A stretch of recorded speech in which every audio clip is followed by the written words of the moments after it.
My name's Chef Jeremy. I'm San Diego's sustainable chef, and today we're going to show you how to make our crispy Brussels sprouts with house-made ponzu sauce. Once our fryer's at 350 degrees, we're going to add our Brussels sprouts, approximately 2.5 cups. These are quartered, and remember, Brussels sprouts have a high liquid content, so when you put them in your tabletop fryer at home, you want to make sure to step back.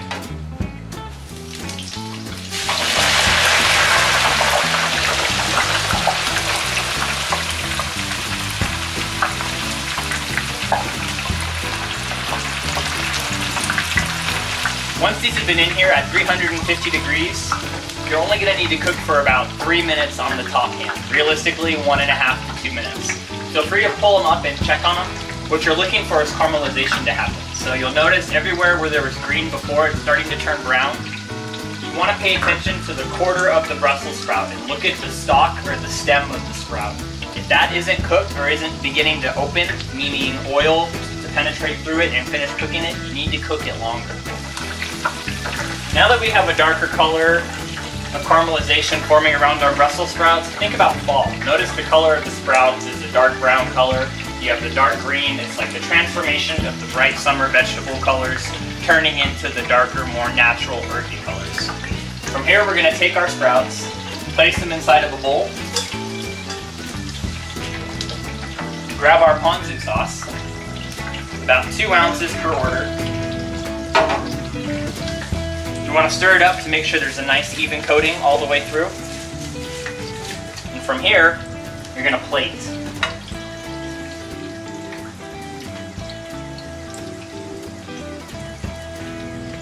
Once we have a nice pile of Brussels sprouts in the middle of our plate, we're going to garnish with our apple jicama slaw, which has fresh cucumber and carrot in it as well.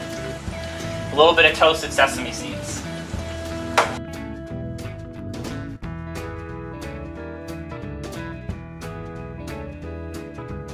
The difference between grocery store ponzu sauce and homemade ponzu sauce is quite simple. One is more flavorful and delicious. The grocery store version is very standard, low sodium soy sauce and fresh squeezed lemon juice. Hopefully fresh squeezed lemon juice. A lot of places will just use citric acid or something to doctor it up. So the recipe we're about to make today is a more flavorful, has a little bit of sweetness to it, a little sour, a little savory, and just a much more full-bodied mouthfeel. Ponzu sauce is delicious for multiple things. One of them is sushi. Anything you use soy sauce for, you can use ponzu sauce. What else can we use it for? A marinade for steaks. You can take a shot of Jim Beam, a couple ounces of ponzu sauce, marinate your steak in there, throw it on the barbecue. You're going to get a really great flavor response. Salad dressings is another great one. Take a little bit of oil, mix some ponzu sauce with it, stir it together, and just try it on some cabbage or something. It's a really creative and unique combination of flavors. The soy sauce has that full mouthfeel. It has that umami factor to it. And when we make it, we add ground ginger, crushed red pepper flakes, brown sugar, and lemon juice, which really give the sauce a larger depth and a more creative, flavorful approach for you to experiment with and to create new dishes and just really branch out and try new things. We have a lot of our ingredients just lined up here. Actually, this is all the ingredients lined up here.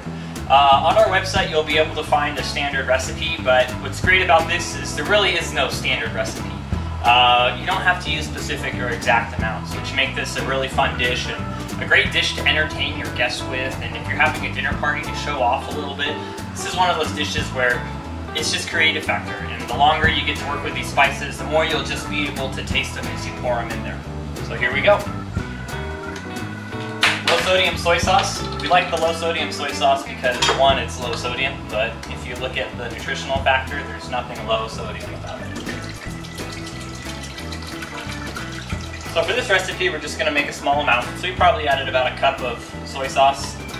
We're going to go about half a tablespoon of red pepper flakes. You might think that's a lot, but the brown sugar and the lemon juice are going to counteract the spiciness. You're still going to get a little bit of heat in there though. A dash of ground ginger. Everybody loves sweets, so we're going to add a healthy amount of brown sugar. When I say healthy, I mean there is nothing healthy about the amount of brown sugar we are going to add. So we'll probably go about 1/8 of a cup to a 1/4 cup. And then because ponzu sauce is a citrus sauce, we're going to shoot for maybe a 1/4 cup of lemon juice in here.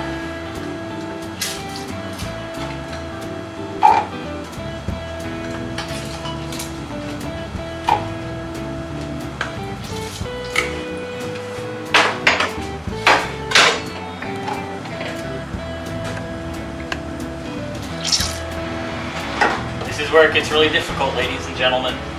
High flame, let it come to a boil, turn it off, and that's it. You want to bring it to a boil because the brown sugar needs to incorporate all those ingredients we had. Think of it like making tea.